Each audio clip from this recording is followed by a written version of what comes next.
हर हर महादेव सभी को। सोमवार के व्रत को लेकर मान्यता है कि इस व्रत को करने से भगवान शिव अपने भक्तों की मुराद जल्दी पूरी करते हैं।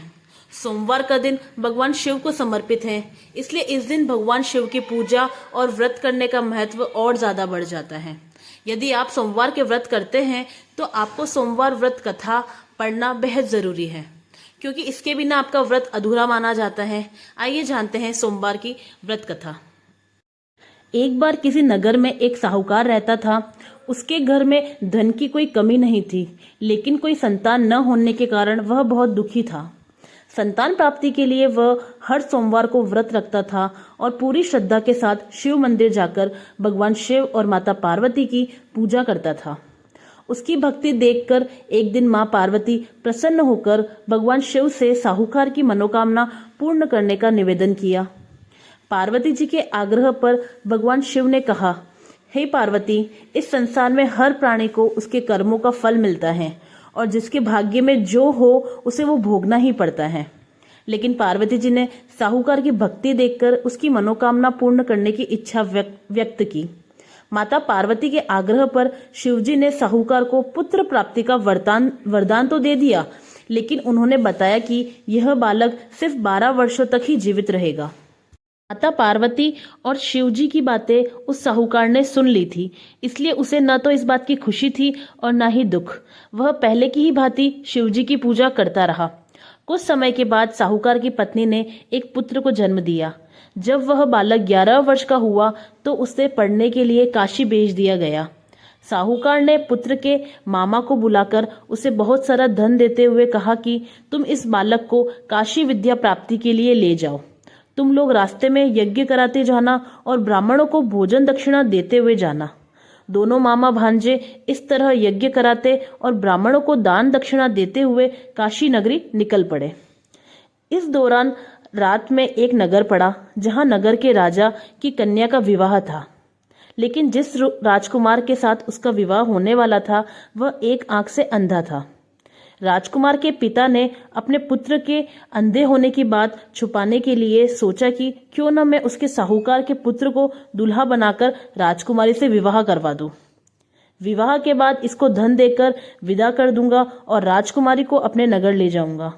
लड़के को दूल्हे के वस्त्र पहनाकर राजकुमारी से विवाह करा दिया गया। साहूकार का पुत्र ईमानदार था। उसे यह बात सही नहीं लगी, इसलिए उसने अवसर पाकर राजकुमारी के दुपट्टे पर लिखा कि तुम्हारा विवाह तो मेरे साथ हुआ है, लेकिन जिस राजकुमार के संग तुम्हें भेजा जाएगा वह एक आंख से अंधा है। मैं तो काशी पढ़ने जा रहा हूँ। जब राजकुमारी ने चुन्नी पर लिखी बातें पढ़ी और उसके बाद अपने माता पिता को यह सारी बात बता दी। राजा ने अपनी पुत्री को विदा नहीं किया और फिर बारात वापस चली गई।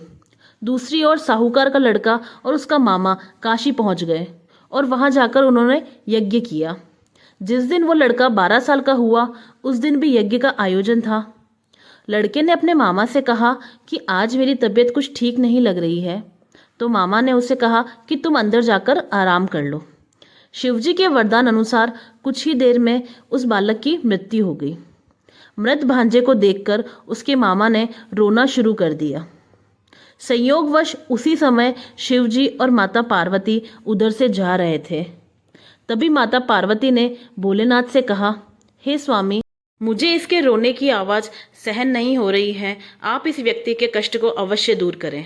जब शिवजी मृत बालक के करीब पहुंचे तो वह बोले कि यह उसी साहूकार का पुत्र है जिसे मैंने 12 वर्ष का वरदान दिया था। अब इसकी आयु पूरी हो चुकी है, लेकिन मातृभाव से विभोर माता पार्वती ने कहा, हे महादेव, आप इस बालक को और आयु देने की कृपा करें, अन्यथा इसके वियोग में इसके माता पिता तड़प तड़प कर मर जाएंगे। माता पार्वती के पुनः आग्रह पर भगवान शिव ने उस लड़के को जीवित होने का वरदान दे दिया। शिवजी की कृपा से वह लड़का जीवित हो गया।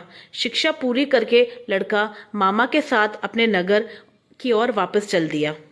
दोनों चलते हुए उसी नगर में पहुंचे जहां उसका विवाह हुआ था। उस नगर में भी उन्होंने यज्ञ का आयोजन किया। उस लड़के के ससुर ने उसे पहचान लिया और महल में ले जाकर उसकी खातिरदारी की और अपनी पुत्री को उसके साथ विदा कर दिया। इधर गांव में साहूकार और उसकी पत्नी भूखे प्यासे रहकर अपने बेटे की प्रतीक्षा कर रहे थे। उन्होंने प्रण कर रखा था कि यदि अपने बेटे की मृत्यु का समाचार मिला तो वह भी अपने प्राण त्याग देंगे, परंतु अपने बेटे के जीवित होने का समाचार पाकर वह दोनों बहुत खुश हुए। उसी रात भगवान शिव ने साहूकार के सपने में आकर कहा, हे भक्त, मैंने तेरे सोमवार के व्रत करने और व्रत कथा सुनने से प्रसन्न होकर तेरे पुत्र को लंबी आयु दी है। इसी प्रकार जो कोई सोमवार का व्रत करता है या कथा सुनता है या पढ़ता है, उसके सभी दुख दूर होते हैं और सारी मनोकामनाएं पूर्ण होती हैं। हे भोलेनाथ, जो भी ये कथा सुन रहा है उसके पुत्र को लंबी आयु देना और उसकी हर मनोकामना पूरी करना। अगर आपको मेरे द्वारा सुनाई गई यह कथा पसंद आई है तो एक लाइक जरूर करें।